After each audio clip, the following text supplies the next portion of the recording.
Hello and welcome back to World Talks. Malta has opened a new tourism bureau in Warsaw exactly 3 years ago as it moves to capitalize on one of its strongest and fastest growing source markets. Poland is now Malta's third largest market, with more Polish tourists visiting the island between January and September 2025 than in the whole of last year. Officials also see Warsaw as a strategic gateway, with Poland accounting for around 10% of Europe's long-haul traffic and offering strong connections to Asia and North America. By establishing a permanent presence in the Polish capital, Malta aimed to boost arrivals and position Warsaw as a hub for attracting travelers from far beyond Europe.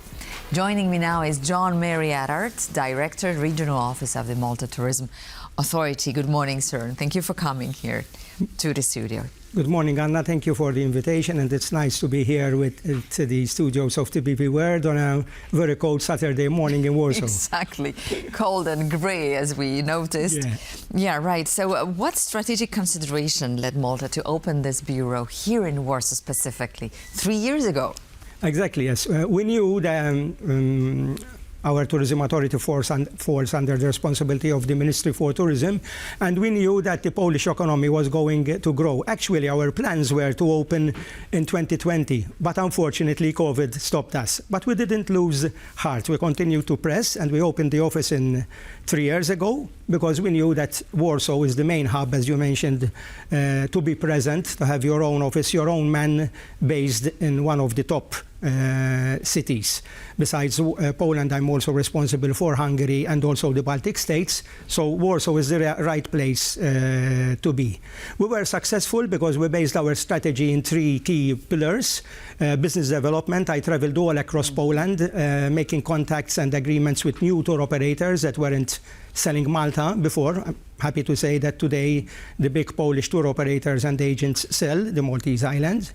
We delved also on key marketing strategies to enhance our brand image and our recognition with the 360-degree marketing approach, which was very successful, and also close cooperation with the airlines, because the great success, every time there is more success from the Polish market, it brings us more seats from the airlines. And with the introduction of the LOT flights, the LOT Polish Airlines flights to Malta from last April, it was a very key move, not only to have more seats, but also because of the brand of LOT, also for our conference and incentive sector, because a lot of business people and conference incentive people do not travel with the low-cost airlines. And also, as you said very well, the long haul. LOT is very strong in North America, also in the Asia, and also from Japan. People coming to Malta through the Warsaw hub. Tourism is very important for us. It accounts for 30% of our GDP. We envisage that overall, by the end of 2025, around 4 million tourists will visit Malta. They are flocking to Malta. And as you said, very well said, the Polish market, as incoming tourists to Malta, from January to September, is the third best incoming market after the UK and Italy. More Poles have visited already than last year. So how do you plan to sustain this momentum then? Yes, of course, we continue to push to sell our winter during winter time. How do you advertise Malta? What is striking and what is attracting Poles? Yes. A lot of things, of course. The weather. Today in Malta is 25 degrees. Normally it's between 20 and 25. 25 degrees, it's better to be in Malta rather than anywhere else, right? Exactly. But it's not the weather only. We have a lot to see in Malta. We have we cater for a lot of segments of people. It's the history and culture. We have 7,000 years of history, and I can say that Polish people, they do not come only for the sun, they come also for our history and culture. Valletta, the capital city, it's a walking encyclopedia of history. Valletta was recently voted by Condé Nast readers as the best worldwide and European city. Why?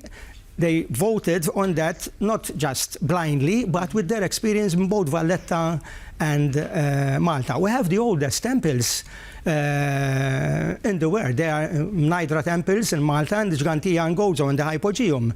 They are older than Stonehenge and the pyramids in Egypt. So history and culture is very important key factors. Of course, we have a lot of other segments that Polish people come to Malta. Family holidays, short breaks, active holidays at the moment. I mean, I'm a member of a closed Facebook group of Polish people that came to Malta or intend to come to Malta. What do they love to do at the moment? Polish people love bicycles and also trekking. True. Very true, because I see it in the pictures. They mostly post these pictures. So imagine at the moment, Anna, you're trekking or biking. I'm biking. Nice cliffs. And then you go down by the sea and have a bath and have a swim.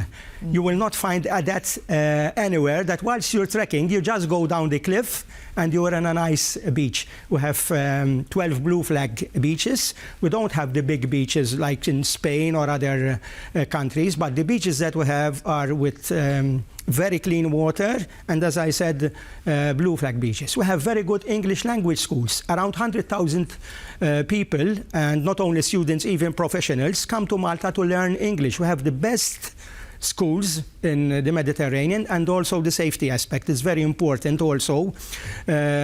Polish people send a lot of their children to learn English in Malta, and they can be assured with peace of mind that the country is safe. Can Poles communicate easily in English when they come to Malta? I mean, the younger generation, yes, they are already a lot affluent, but as I said, we have a big chunk of professionals that want to learn English because of their future jobs.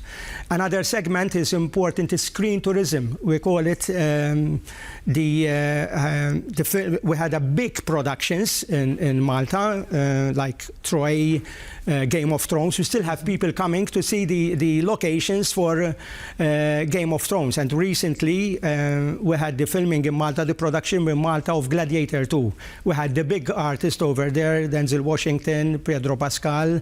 And the beauty of it is that these artists are very famous, and they pushed Malta on their own social media accounts with millions of viewers. Diving is also important for Malta. We have the best diving spots in the Mediterranean, especially in Gozo, and we also win awards for our diving sites, remarkable diving sites. Our gastronomy, Mediterranean gastronomy, that is very important. A lot of Polish people come to taste also, besides experiencing our other segments that I mentioned, our gastronomy. And in our marketing and PR endeavors, we are pushing also the authenticity.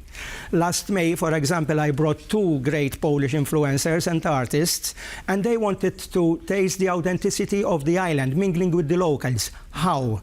We took them in a farm in Gozo. They were milking the sheep and the cows, and making cheeselets. Ambitious endeavor. Exactly, making the cheeselets from it, then making ravioli and even pasta from it, and the famous cheesecake. Cheesecakes are made of dough. It's a traditional Maltese snack that can be mixed with ricotta and even peas. Goodness. Then they tasted also, they were cutting the crops, fresh crops from the farm, and they were making the traditional Maltese soup.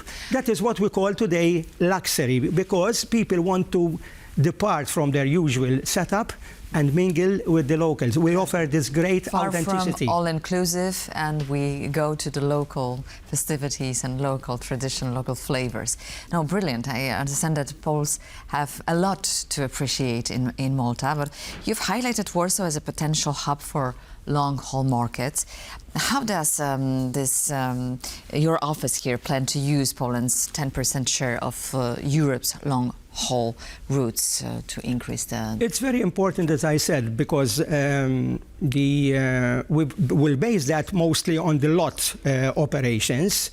Lot is very strong in North America. Okay, from next June, Delta Airlines are going to start to fly directly from New York to Malta, but that's not enough, because Lot fly from Los Angeles, fly from Miami, and I heard recently, yesterday I think, from next May they are going to fly also from San Francisco. Yes. So that is very important for us to continue, because people would be enticed to stay.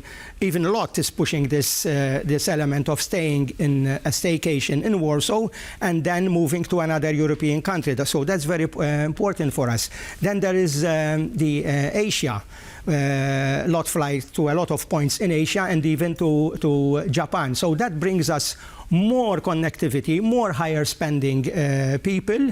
One of our aims is to target higher spending demographics, both from the US and even in Asia. There is a high spending demographic that we want to attract, because we are not looking nowadays only at numbers.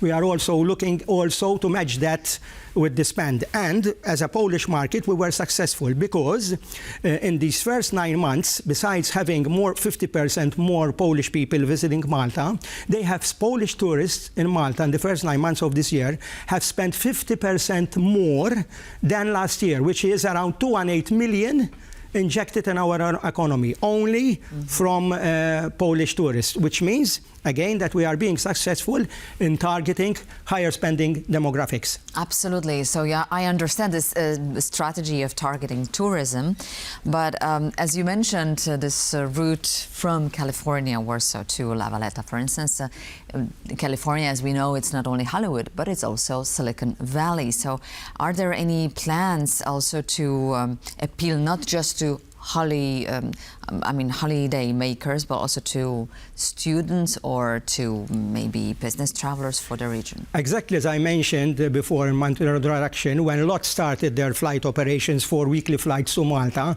the strategy was not only to attract leisure travelers, but also conference and incentive travelers. We call that the MICE business, which is very important for us. We have very great locations, great facilities in Malta, hotels, and even areas where large conferences can be done. We have also Polish companies that bring their staff for incentives visit. That is a higher spending demographic. It's very, very important for us because it brings more per capita spending in our economy, the conference and incentive business. And as I said, the hub of LOT is very important for us. And now we are seeing also LOT expanding from regional airports. They're starting flights from Krakow, which means that they are moving on rather than having only Warsaw as their hub, other Polish cities, and they started from Krakow. So what is the best time to visit Malta? Is it right now? Now is the best time. October to March is the best time, and that is the most time, although we are an all-year-round destination, that is the best time. I mean, it's not hot, it's not cold, you still can swim. People can swim still even December. Why? Because the sea temperatures are around in December 21 degrees, like the air temperature. But as I said, it's not only the sun and sea. The other segments that I have mentioned are very, very also important. A lot to see in Malta. John, thank you so much. You made me raise my appetite for travel to Malta. Why not? You're welcome. Haven't been yet, so thank you so much. It's You're more than definitely welcome. on my bucket list. Thanks a lot, Anna. John Mary Attard, Director of Regional Office of the Malta Tourism Authority, has been our guest today. Have a good day, John. Thank you for Thank you. being with Thanks us. a lot.